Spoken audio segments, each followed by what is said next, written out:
कसाई था। वो मांस बिक्री करते वक्त शालिग्राम को अपने तराजू पर रखकर कीर्तन किया करता था। जय जगन्नाथ, जय जगन्नाथ स्वामी, जय जगन्नाथ। एक दिन वहां से एक महात्मा गुजरे और उन्होंने कहा, ये तुम क्या कर रहे हो? बहुत बड़ा पाप है ये तो साक्षात शालिग्राम जी हैं। प्रभु, मुझसे गलती हो गई, मुझे तो पहचान है नहीं। लाओ इन्हें मुझे दो। हाँ प्रभु, आप ले जाइए।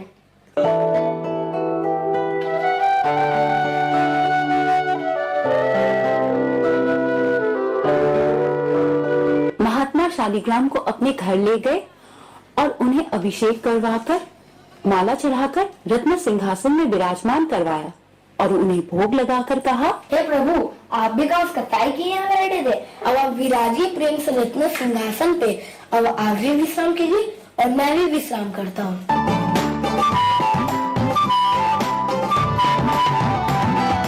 रात्रि में महात्मा के स्वप्न में जगन्नाथ स्वामी आए और बोले, सुनो, सुबह होते ही मुझे ले जाओ और उस सदन कसाई के पास छोड़ आओ। महाप्रभु, वो सदन कसाई है, वो मांस बेचता है, मांस तोलता है, बाहर बनाकर आपसे मांस बेचता है। आपको उसके वहाँ क्या करना है? मैं जितना कह रहा हूँ उतना ही करो बस। नाथ, ये तो शास्त्र विरुद्ध हो जाएगा। मैं आपको उसके वहाँ कैसे छोड़ के आ सकता हूँ? आपको वहाँ क्या सुख मिल रहा था? वो नहीं शुद्ध है, ना ही पवित्र है, उसके बाद क्यों जाना है आपको? कहीं पर मुझे स्नान करने में, कहीं भोजन करने में सुख मिलता है, कहीं माला पहनने में सुख मिलता है, सदन कसाई के यहाँ मुझे लुढ़कने में सुख मिलता है।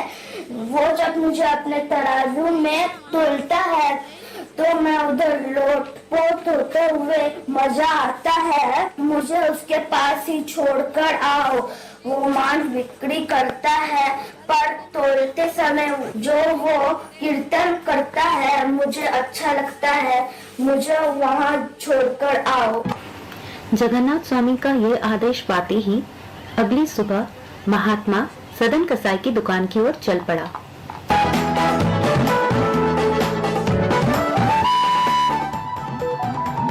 जगन्नाथ स्वामी नयन पथगामी, नयन पथगामी भव तुम्हें। यहाँ क्यों लेकर आए इनको दोबारा? यहाँ तो मांस बेचता हूँ मैं, बहुत गंदा स्थान है ये। इधरो, इनको अपने पास ही रखो। ये कल मेरे सपने में आकर कह कर गए कि इनको तुम्हारे पास ही रहना है। ठीक है प्रभु, मुझे दे दीजिए इनको, ये लो।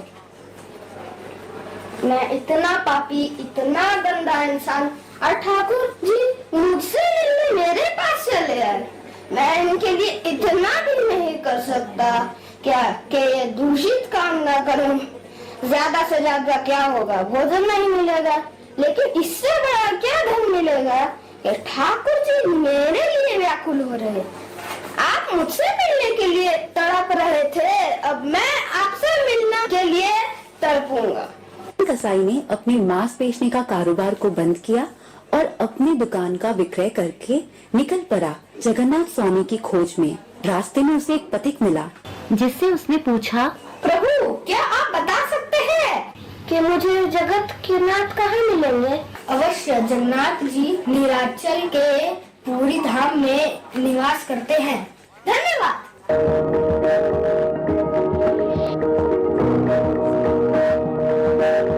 रास्ते में उसे कुछ लोग कीर्तन करते हुए मिले। कृष्ण कृष्ण हरे हरे, हरे राम राम राम हरे हरे। अरे अरे, ये तो कसाई। अरे हाँ, ये तो कसाई है, इससे दूर रहो वरना हम अशुद्ध हो जाएंगे। यह वो वक्त हो चुका था और सदन कसाई विश्राम के लिए एक जगह रुक गया। सामने ही एक कुटीर थी जिसमें से एक देवी जी निकली और बोली, भीतर आइए। इतने में सदन कसाई ने इशारे से कुछ कहा, जिसे देख वो देवी सोची के लगता है कि ये मेरे पति को वध करने को कह रहा है, तभी ये मेरे घर अंदर आएंगे। इतना सोचते ही वो अंदर गई और अपने पति का वध कर दिया। वध करने के बाद वह देवी अपने कुटीर से निकली और सदन कसाई से बोली, अब तो चलो, मैंने अपने पति को मार दिया है, अब हम तुम विवाह कर लेते हैं। इतना सुनते ही सदन कसाई घबरा उठा और कहा कि अरे देवी, मैंने यह नहीं कहा था। मैंने यह इशारे में कहा था कि मैं एक मामूली कसाई हूँ। क्यों झूठ बोल रहे हो?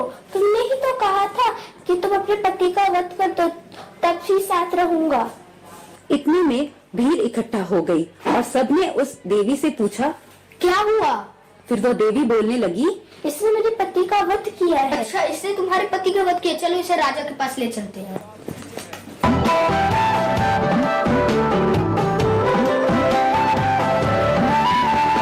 सदन कसाई को बंदी बनाकर राजा के पास ले गए। राजा ने पूरी बात सुनकर कहा, स्वीकार करते हैं कि आपने इनके पति को मारने का अपराध किया है। अब सत्य तो ठाकुर जी ही जानते हैं। मैं अब आपको कैसे बताऊं कि मैंने यह अपराध नहीं किया। आपको जो दंड देना है दे दीजिए, बस मृत्यु दंड मत दीजिए। मुझे जगन्नाथ स्वामी के दर्शन करने जाना है। ठीक है, मैं तुम्हें मृत्यु दंड नहीं दूंगा, पर जिन हाथों से तुमने यह अपराध किया है, मैं वही हाथ कटवा देने का आदेश देता हूँ। राजा का आदेश पाते ही जल्लाद ने सदन कसाई के भुजाएं काट दी।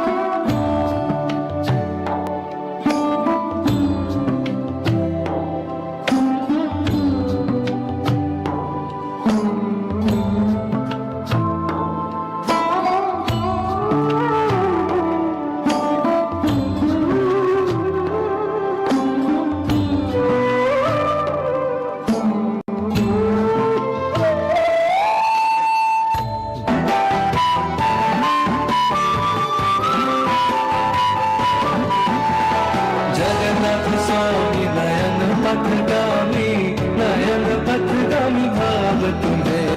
फिर सदन कसाई श्री जगन्नाथपुरी के ओर कदम रखे। वैसे ही वहाँ मंदिर में श्री जगन्नाथ स्वामी झूमने लगे और झूमते जगन्नाथ स्वामी को देखकर पुरोहित ने कहा, हे महाप्रभु, आज आप इतने प्रसन्न क्यों हैं? पुरोहित का सवाल सुनकर जगन्नाथ स्वामी ने कहा, मेरा एक भक्त आया है, वो बहुत कष्ट में है। आप पालकी लेकर जाओ और उसको ले आओ। भगवान का आदेश पाते ही पुरोहित तुरंत वहाँ से कुछ सेवकों को ले गया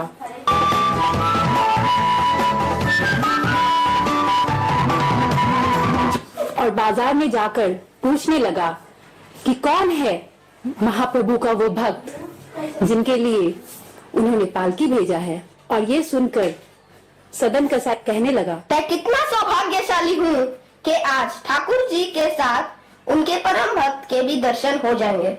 मैं इतना बड़ा पापी हूँ, जिंदगी भर मांस बेचता आया हूँ, पर जगन्नाथ स्वामी इतने दयालु है कि आज वह मुझे अपना दर्शन देंगे।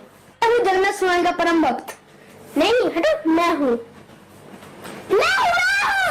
नहीं, तुम लोग हटो, मैं हूँ उनका परम भक्त। ओ, यहाँ तो सभी अपने आप को श्री जगन्नाथ जी के परम भक्त कह रहे हैं।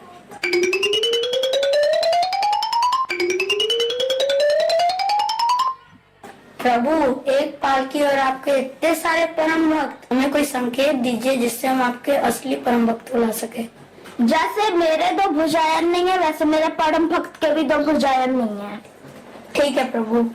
पुरोहित वापस पालकी लेकर बाजार गया और वहाँ सदन कसाई को देखते ही कहा, चलो चलो, तुम ही हो जगन्नाथ स्वामी के परम भक्त। नहीं प्रभु, आपको गलत सूचना मिली होगी। नहीं प्रभु, आप हमारे साथ चलिए। ठीक है प्रभु, पर मेरा एक निवेदन है कि मैं पालकी में नहीं बैठूंगा, परंतु आपके साथ ही चलूंगा। इतना सुनते ही पुरोहित मान गए और दोनों जगन्नाथ स्वामी के द्वार पहुँचे। जय जगन्नाथ, जय जगन्नाथ, जय जगन्नाथ स्वामी, जय जगन्नाथ।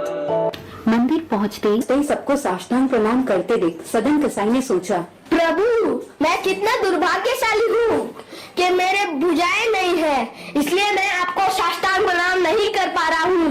इतने में बची कुछ भुजाएं लेकर के जैसे सदन कसाई ने प्रणाम करने का प्रयत्न किया, वैसे ही एक चमत्कार हुआ। उसको जगन्नाथ स्वामी ने दोनों भुजाएं प्रदान कर दी। जगन्नाथ स्वामी, जगन्नाथ स्वामी, जगन्नाथ स्वामी, जगन्नाथ स्वामी।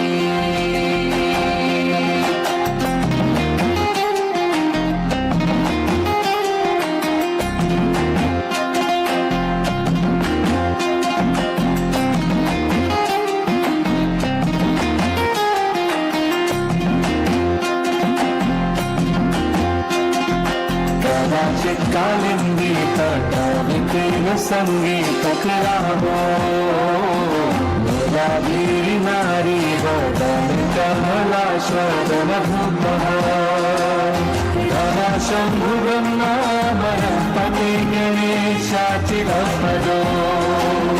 जगन्नाथ स्वामी नयन पथगामी भवतु में।